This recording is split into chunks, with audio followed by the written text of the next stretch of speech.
Alright everybody, so today I'm going to be doing a disassembly of this Volvo 740 cluster. These came in from 83 to 89, that were 740s and some 760s. First things first, to remove it from the car, there are two little plates here. They pop off, a small screwdriver, and then you take these two screws out, and then the whole cluster will slide out of the vehicle. Alright, to disassemble this cluster you need to take out this screw, that one, that one there. There's one here, here, I believe these two here, and this one. Once you have those screws out, the cluster simply comes apart. Be mindful of the two plungers there. There's one for the clock adjustment, and I believe there is also one for another adjustment, I can't remember right now. But then all of your gauges come right out, like so. So that gives you kind of full access to clean in here if need be. You can check everything out.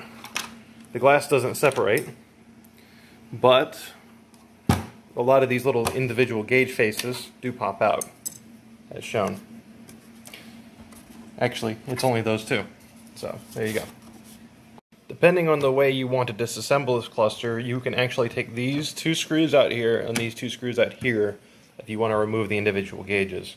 If you want to remove the dimmer switch, you only have to undo this connection and then these two and third connection there. Once that's removed, this piece just pops out of here.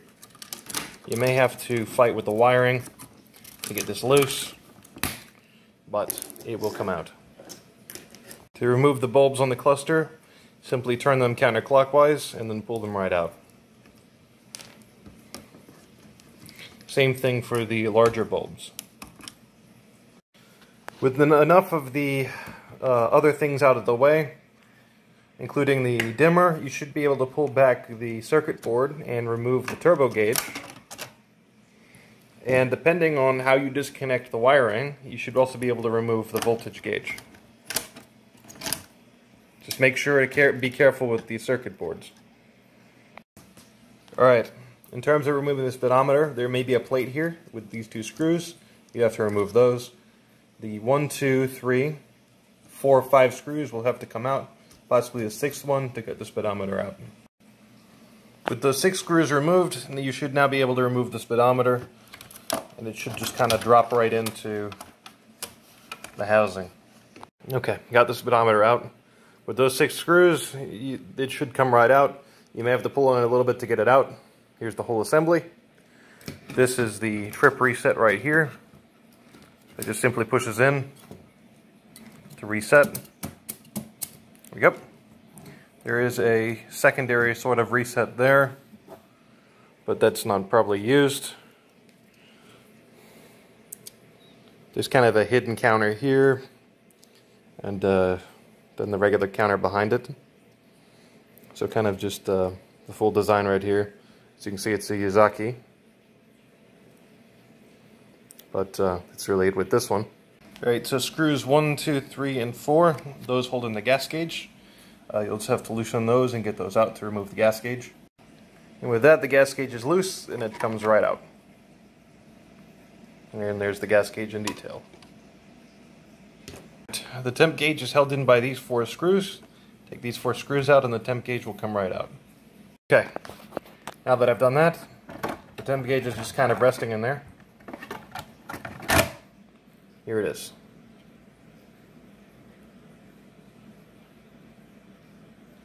Okay, the clock and tachometer are held in by these 2 nuts here.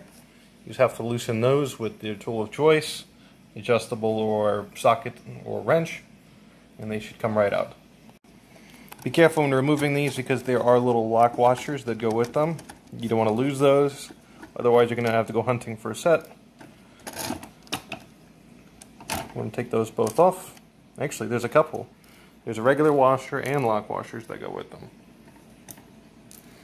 So that one comes off, and you're left with the clock here. Alright, to get the tachometer out, remove these 2 nuts that I've done already, and it looks like you have 1, 2, and possibly 3 screws that have to come out to also get the tachometer to come out. Alright, now the tachometer's free. That's what it looks like. One of the few things left is the circuit board on the back of the cluster. Remove the remaining bulbs. These holders for the connectors for the circuit board, those pop out this way, so you just push these in.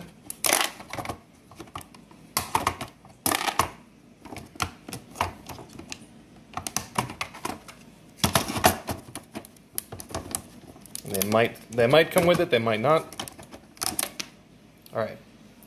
And at your own risk, you should now be able to remove the circuit board completely from the housing.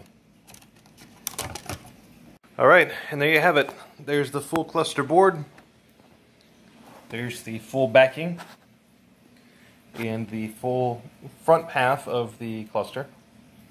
Something to note, when putting this back together, there is an up arrow on these. I don't know if you can see it. Another way to do this, you're able to actually reinstall these gauges just the way they are, and then put the assembly back together. You can start putting the gauges in and they will align with these little pins, so that whenever you put it back together, it makes assembly that much easier. If you have everything set correctly, you should be able to just put this piece straight on, and everything should set in place normally, and then from there you're able to just kind of click everything back in. Alright, once you get that on, from here the turbo gauges, well, the turbo gauge can install. It's easier, I think, to assemble this than disassemble it, which is nice. The voltage gauge itself, same thing. Kind of trying to do this with one hand so it doesn't want to cooperate as much. They have their same little alignment marks on there, so they can all pop in really easy. There you go, it's perfect.